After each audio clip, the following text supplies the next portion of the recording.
வணக்கம். நான் உங்கள் டாக்டர் சி பாலாஜ். இன்றைய பதிவு பார்த்தீங்கன்னா, நம்ம நடைப்பயிற்சி போகும்பொழுது கடைப்பிடிக்க வேண்டிய முக்கிய விதிமுறைகள்னு பார்க்கலாம். இதுல நம்ப அனைவரும் நடைப்பயிற்சி செய்யலாமா? தாராளமா போகலாம். தவறு என்பது கிடையாது. ஏதாவது உங்களுக்கு உடல் ரீதியா சர்ஜரி நடந்திருந்தால், டாக்டருடைய ஆலோசனை கேட்ட பிறகு செய்வது நல்லது. அதேபோல பெண்கள பொறுத்தவரைக்கும் பார்த்தீங்கன்னா, மாதவிலக்கு ஏற்பட்ட தினங்கள்ல போக வேண்டாம். அதேபோல உங்களுக்கு ரொம்ப டயர்டா இருக்கு. இது பொதுவா சொல்லக்கூடிய விஷயம். உங்களுக்கு உடல்நிலை சரியில்லாத பொழுது, நடைப்பயிற்சி போவது தவிர்க்கப்பட வேண்டும். அதேபோல இதுல நம்ம வெறும் காலோட நடக்கலாமா? இந்த நம்ப நடைப்பயிற்சி என்பது பார்த்தீங்கன்னா, நம்ம வெறும் காலோட தான் போகணும். இப்ப இருக்கிற காலகட்டத்துல நம்ம ஷூவோ இல்ல செப்பலோ அணிந்து கொண்டு போகக்கூடிய ஒரு நிலை. அந்த காலத்துலலாம் நம்ம நடைப்பயிற்சி செல்லும் பொழுது, வெறும் காலோட சென்ற ஒரு நிலை தான். அப்போ இடம் தூய்மையாக இருந்த ஒரு நிலை. அப்ப நம்ம நடக்கும் பொழுது, உங்களுடைய பாதத்துல அந்த புவியீர்ப்பு சக்தி என்பது தூண்டுவிக்கப்படுகிறது. அப்போ நம்மளுடைய உடம்புல இருக்க அனைத்து ராஜ உறுப்புகளும் நன்றாக செயல்படும். அப்போ நம்மளுக்கு அந்த சின்ன சின்ன கற்கள் நம்மளுடைய பாதத்துல படும் பொழுது, அந்த அக்குபஞ்சர் புள்ளிகள ஆக்டிவேட் செய்யப்படுகிறது. நம்மளுடைய பஞ்சபூத உறுப்புகளும் நன்றாக செயல்படுகிறது. இப்ப நம்ம பீச்சுக்கெல்லாம் போனா மட்டும், இப்போ கடற்கரை இல்ல பார்க்கு அது போல இடத்திற்கு போகக்கூடிய சந்தர்ப்பம் ஏற்பட்டால், வெறுங்காலோட நடங்க. தவறு என்பது கிடையாது. வாக்கிங் இப்ப போறோம் அப்படின்னா, காலையில முடிந்த அளவுக்கு நீங்க கொஞ்சம் வெதுவெதுப்பான தண்ணி எடுத்துக்கலாம். தவறு என்பது கிடையாது. ஃப்ரிட்ஜ் வாட்டர் எடுக்க வேண்டாம். அதேபோல பானை தண்ணி எடுக்க வேண்டாம்.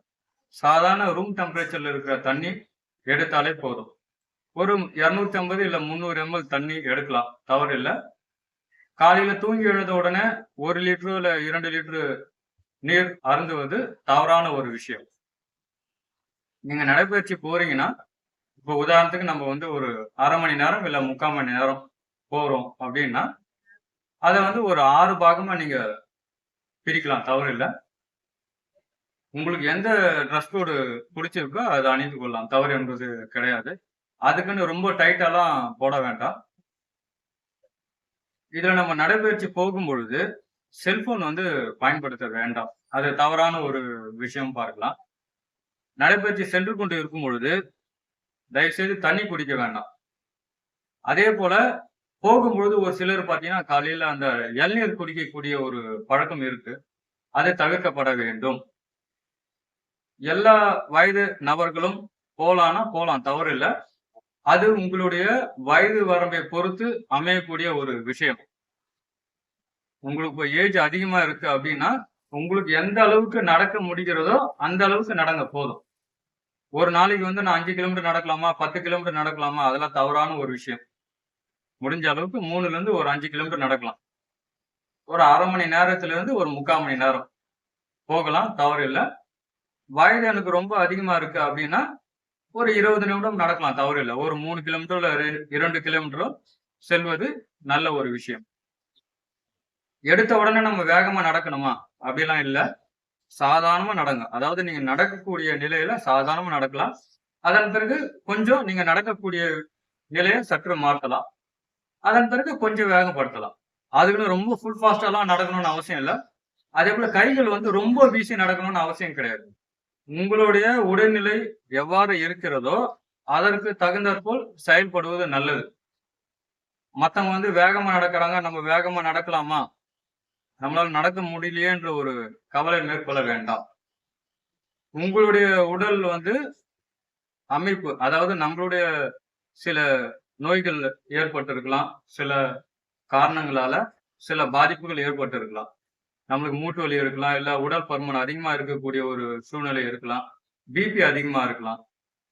அதுபோல சமயத்துல நம்ம வேகமா நடக்கும் பொழுது, நம்மளுக்கு பாதிப்பு என்பது ஏற்படக்கூடும். உங்களுடைய உடல்நிலை எவ்வாறு இருக்கிறதோ, அதற்கு தகுந்தாற்போல் நடப்பது என்பது ரொம்ப நல்லது. நம்ம நடைபயிற்சி செல்வதனால, கட்டுப்பாட்டில் வைத்துக் கொள்ளக்கூடிய ஒரு முக்கியமான ஒரு விஷயம் பார்க்கலாம். அதுக்குன்னு நம்ம வந்து மாடியில வந்து அந்த 8 நடைப்பயிற்சி செய்யலாமா? என்ற ஒரு கேள்வி உண்டு. 8 நடைப்பயிற்சி என்பது பார்த்தீங்கன்னா, அனைவரும் செய்யலாமா? அப்படின்னா, அனைவரும் செய்ய முடியாது. இதுல பார்த்தீங்கன்னா, நம்ம கன்சீவா இருக்கும்போது பெண்கள் வந்து மேற்கொள்வது தவறான ஒரு விஷயம். அதேபோல மாதவிலக்கு தினங்கள்ல மேற்கொள்ள வேண்டாம்.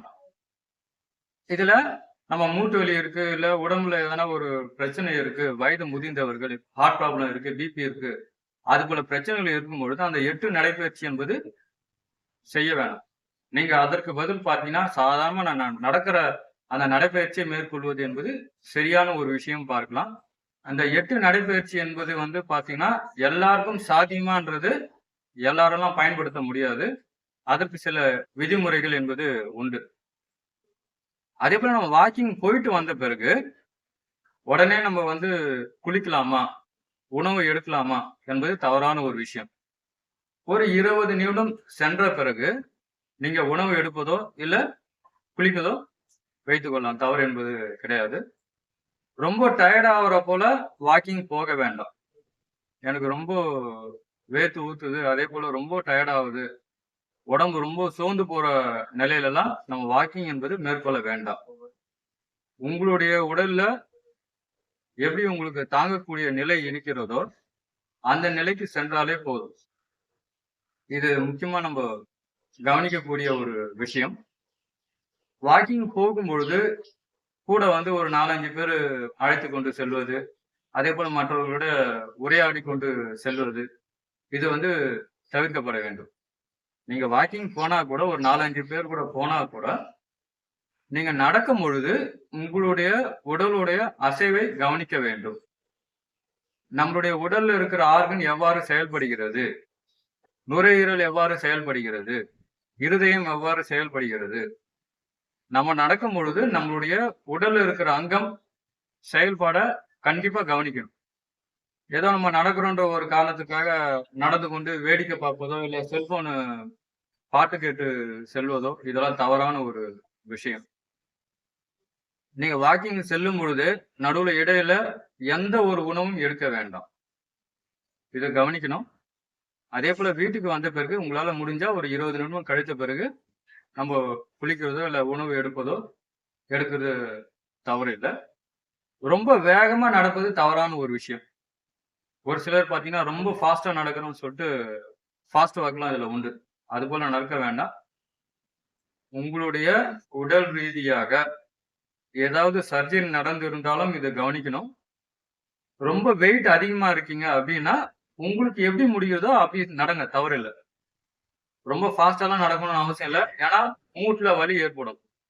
அதனால ஸ்லோவா நடங்க. தவறில்ல. ஒரு 20லிருந்து இப்ப வயதானவர்கள் இருந்தாலும் கூட, உங்களால ஒரு 2 கிலோமீட்டர் நடக்க முடியுதா? நடங்க. தவறில்ல. ஸ்லோவா நடங்க. தவறில்ல. ரொம்ப வேகமா நடக்கணும்னு அவசியம் இல்ல. அதுக்கு பதில் நம்ப பார்த்த ஒரு நிலை. உங்களால நடக்க முடியல, டைம் இல்லன்னா, நம்ம முன்னாடி இருக்கிற பதிவுல நம்ம பார்த்திருக்கோம். ஒரு சில அந்த உட்கடாசனம் என்ற ஒரு ஆசனம் மேற்கொள்ளலாம். அந்த உட்கடாசனம் பயிற்சி மேற்கொள்ளும் பொழுது, நீங்க அந்த வாக்கிங் போன பெனிஃபிட் என்பது இதுல கிடைக்கும். இப்ப நம்ம போடுற பதிவு உங்களுக்கு புடிச்சிருந்தா, சேனல வந்து சப்ஸ்கிரைப் பண்ணுங்க. முடிஞ்சா மத்தவங்களுக்கு ஷேர் பண்ணுங்க. இதுல ஏதாவது உங்களுக்கு சந்தேகம் இருந்தால் கமெண்ட்ஸில் தெரியப்படுத்தவும்.